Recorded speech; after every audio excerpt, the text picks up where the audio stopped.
4 বছর পর পর আসে একটি ফুটবল বিশ্বকাপের আসর।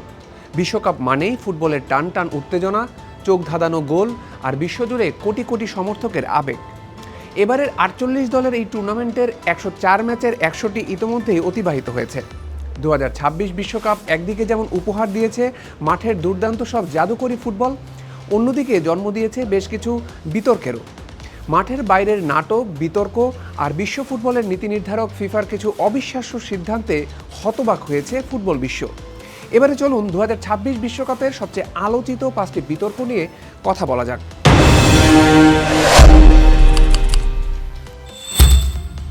তালিকার প্রথম বিতর্কটি ফুটবল মাঠের বাইরের, কিন্তু এটি পুরো টুর্নামেন্টকেই কলঙ্কিত করেছে।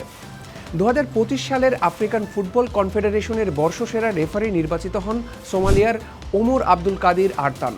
এবারের বিশ্বকাপেও তার ম্যাচ পরিচালনার কথা ছিল, অথচ বৈধ ভিসা থাকা সত্ত্বেও তাকে মার্কিন যুক্তরাষ্ট্রে ঢুকতে দেওয়া হয়নি। যুক্তরাষ্ট্রের কঠোর ভ্রমণ নিষেধাজ্ঞার বলি হতে হয়েছে তাকে। প্রশাসন থেকে কোনো প্রমাণ ছাড়াই তার বিরুদ্ধে অদ্ভুত সব অভিযোগ আনা হয়। সবচেয়ে অবাক করা বিষয় কি জানেন? ফিফা কিন্তু তাদের এই অন্যতম সেরা রেফারির পাশে দাঁড়ায়নি। উল্টো ফিফা প্রেসিডেন্ট জিয়ান্নি ইনফান্তিনো সমালোচকদের উদ্দেশ্য করে বলেন, চিল অ্যান্ড রিল্যাক্স, অর্থাৎ এত মাথা না ঘামিয়ে আরাম করুন। একজন বিশ্বমানের রেফারির সাথে এমন আচরণ ফুটবল বিশ্ব সহজে মেনে নেয়নি।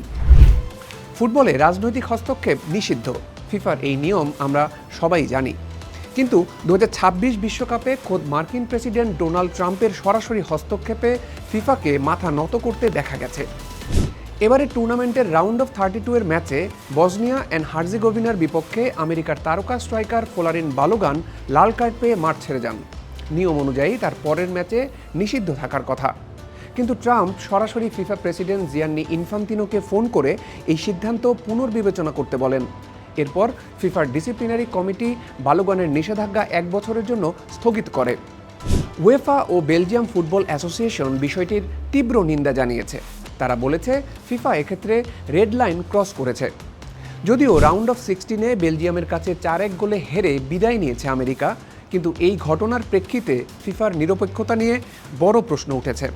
এবারের বিশ্বকাপে ভিএআর বা ভিডিও অ্যাসিস্ট্যান্ট রেফারি প্রযুক্তি নিয়ে বিতর্কের শেষ নেই। সবচেয়ে বড় ঝড়টা উঠেছে আর্জেন্টিনা বনাম মিশরের মধ্যকার রাউন্ড অফ 16-এর ম্যাচের 62 মিনিটে মিশর যখন 2-0 গোলে এগিয়ে, তখন মিশরের মোস্তফা জিকো আরেকটি গোল করে ব্যবধান 3-0 করার ঠিক পরেই ভিএআর হস্তক্ষেপ করে। প্রায় 100 গজ দূরে মাঠের অন্য প্রান্তে হওয়া একটি ফাউলের জন্য রেফারি মিশরের তৃতীয় গোলটি বাতিল করে দেন। এরপর ম্যাচের শেষ দিকে 15 মিনিটের ব্যবধানে 3টি গোল করে আর্জেন্টিনা 3-2 ব্যবধানে ম্যাচটি জিতে নেয়। এমনকি তাদের জয়সূচক গোলটির ক্ষেত্রেও আর্জেন্টিনার বক্সের ভেতর মিশর অধিনায়ক মোহাম্মদ সালার বিপক্ষে ফাউল না দেওয়াকে কেন্দ্র করে বিতর্ক ওঠে।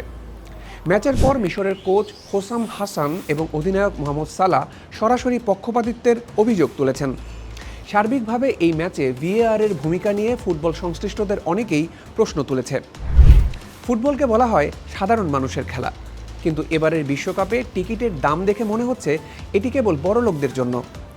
এই যেমন নিউ জার্সির মেটলাইফ স্টেডিয়ামে হতে যাওয়া ফাইনাল ম্যাচের ক্যাটাগরি 2 এর একটি টিকিটের দাম উঠেছে প্রায় $7,380 মার্কিন। বাংলাদেশি মুদ্রায় অর্থের অঙ্কটা 9 লাখ টাকার ওপরে। এবছরের এপ্রিলে ফিফার রিসেল মার্কেটে 4টি টিকিটের একটির দাম উঠেছিল $20 লাখ। ফিফা প্রেসিডেন্ট ইনফান্তিনো বিষয়টি নিয়ে রসিকতা করলেও এই আকাশছোঁয়া দামের পক্ষেই যুক্তি তুলে ধরেন। টিকিটের এই অতিরিক্ত দামের বিরুদ্ধে ফ্যান গ্রুপগুলো মামলা পর্যন্ত করেছে। এমনকি নিউ ইয়র্ক ও নিউ জার্সি অঙ্গরাজ্যে ফিফাকে এ বিষয়ে আইনি নোটিশও পাঠানো হয়েছে।